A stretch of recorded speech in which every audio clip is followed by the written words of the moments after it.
Okay, so today we are going to enter into chapter 12, section 3, which is sort of a continuation of section 2. It talks about the Mongol Empire after Genghis Khan or Temujin passes in 1227. So what we'll start with is Roman numeral 1.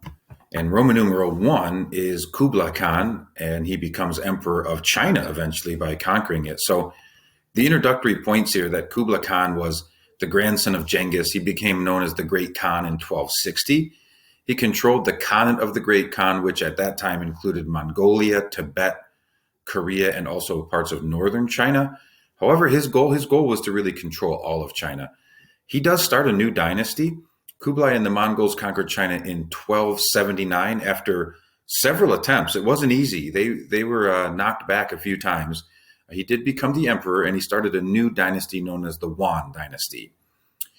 Or Yuan Dynasty, you could also call it, however you want to refer to that. Kublai moved to the city of Beijing. So he moved the Mongolian center or capital to Beijing, and he set his goal to become one of the great Chinese emperors. So Kublai Khan kind of embraced the Chinese civilized way of life.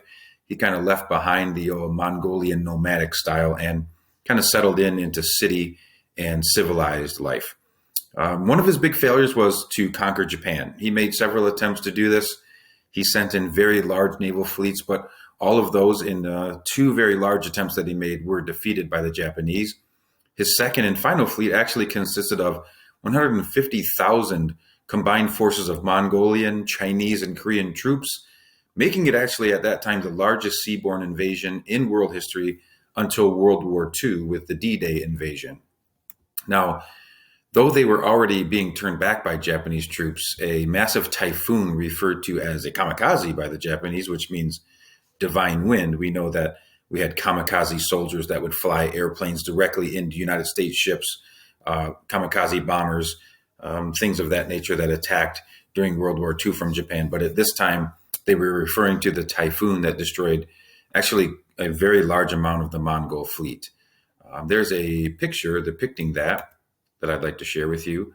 This is the picture here. This is a Mongolian boat being fought off by the Japanese here during these major battles, most of which happened on the way of the sea.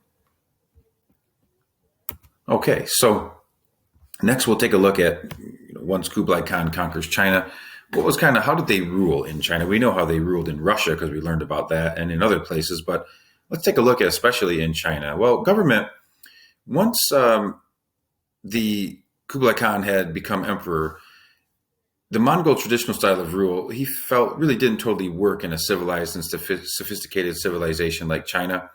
Therefore, he had to rely on non-Mongolian officials to help him govern, and that was kind of a cause for concern.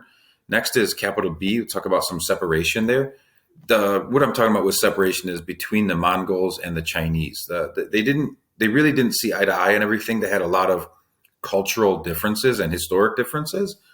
Most of the Mongol appointees or appointments to high government positions were reserved for sole Mongol people. And they also included foreigners, non-Chinese.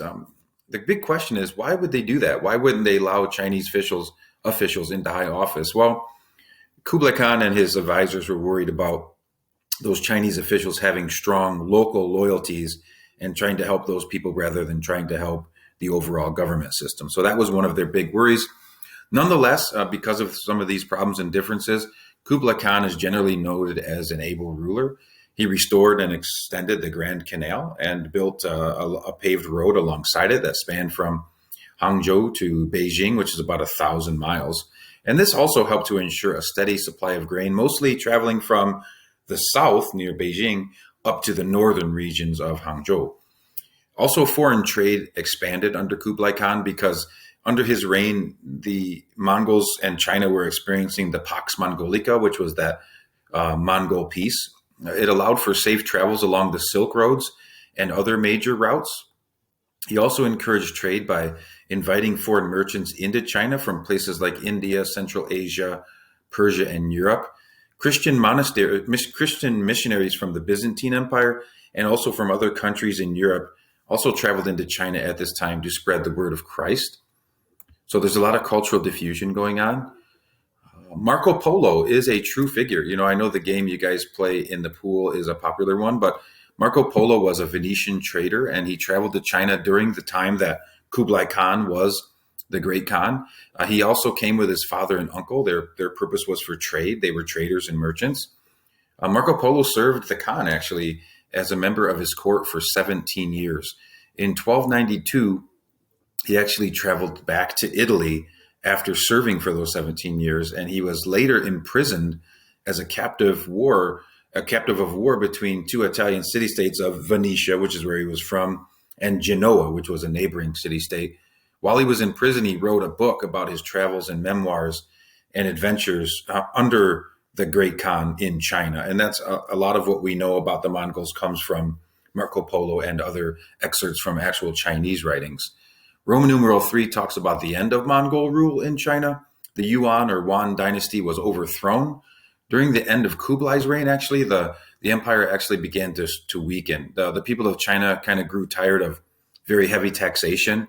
These taxes were going into very big losses and losing efforts on foreign wars into Southeast Asia, Japan, public works projects like the Grand Canal's extension and that large road, which were good things, but they were costly.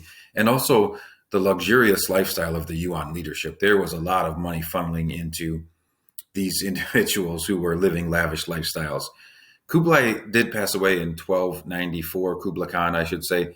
And when he does die, rebellions break out, and the Chinese rebels eventually overthrow the Yuan dynasty in the year 1368. A new dynasty that was known as the Ming dynasty eventually took control. And while this was going on, the khanates of the Mongols began to fade entirely. In Persia, they collapsed in the 1330s. In the Chagatai or Central Asia, the 1370s, and then Russia around 1480. So those were some of the key things that you want to know about the major section of number 3. Now, there is a great Netflix show right now that I've been watching called Marco Polo. It's all about the Mongols, so you could definitely check that out if you wanted a little bit of further research. It is rated R, so be careful. There's some pretty graphic scenes there, but it has a lot of history in it.